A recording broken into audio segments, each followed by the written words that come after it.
Welcome to the online demo of the putting accounts on test on the Dynalink portal. Today we're going to go over putting accounts on no action, the entire system, as well as specific zones and event codes or anything specific that we need to place on test other than the entire system. So we go into the account that we want to place on test, and we can go over here and we can click Add on Test. And we click this button here. And we can do a simple test for, say, 2 hours. And we'll have to put a reason in there, so we'll just put testing. And we can click Start. So this places the account on test for 2 hours. After the 2 hours has expired, the account will automatically go online all by itself. So you don't have to go back into here and take it off test. Now let's say we wanted to take it off of test before the 2 hours has expired. So what we would do is we would go back up here to the on test area and look for the little delete icon. We can click that. It'll ask us if we're sure we want to take it off test. We are, so we'll click OK. And this puts the account back online. There's also an advanced mode here that I'm going to show you that we can put things on test, like for example, specific zones or event codes or categories if necessary.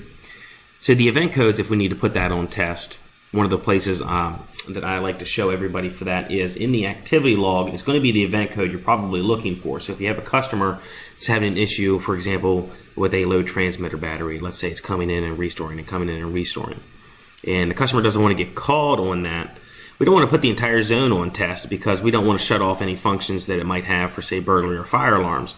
So what we really want to do is we just want to turn off this specific signal.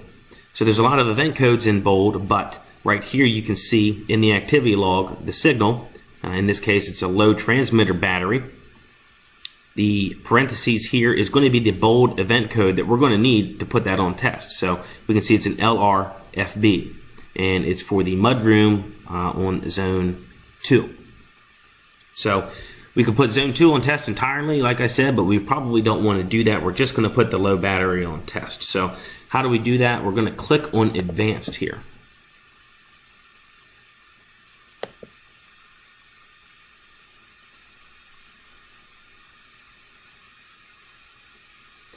Now we're in advanced. We will click on the system that we want to place on test, and I only have the one system, so we'll click that. If you have multiple systems at a site, all of those systems will show up here, so you can put a specific system on test or all of them, whatever you choose to do.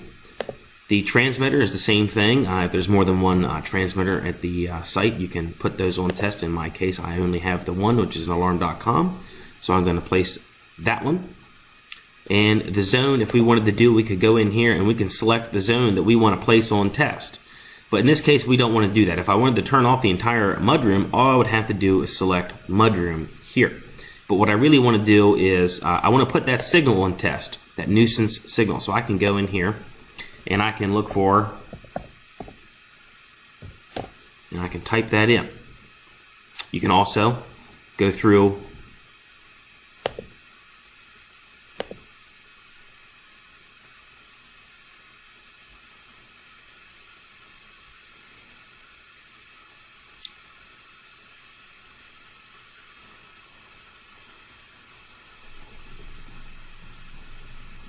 So in order to put that specific event code on test, we can go into the advanced mode.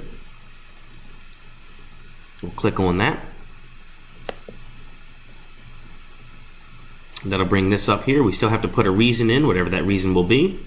And then we're going to go through some of these options. We're going to click on System. I only have the one system, so I will go ahead and select that. If the site has multiple systems, you can select all of the systems or a specific one. System 1, maybe you want to put something on test, but maybe not on System 2. You're able to do that. The transmitter we're going to select. In this case, I only have the one. It's going to be this alarm.com module. If you had any more than that, you could select whichever transmitter you'd like to put something on test. We have the zone available here. If we wanted to go ahead and just put zone 2 on test, we're able to do that right here. We just select zone 2, and that would put that on test, but leave the rest of the system remaining.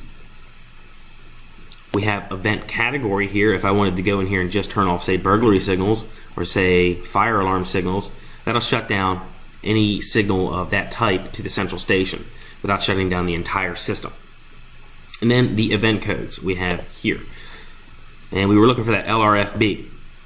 That was the one that we saw in the activity log that was causing the issue. So we can go in here and we can scroll and look for that, or you can also just type in LRFB and click enter, and we can select that.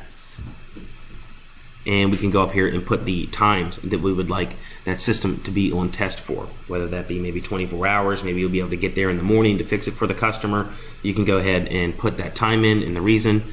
You click done, and just like the other one, it'll go on test automatically. So thank you for watching the how to put an account on test for Dynalink.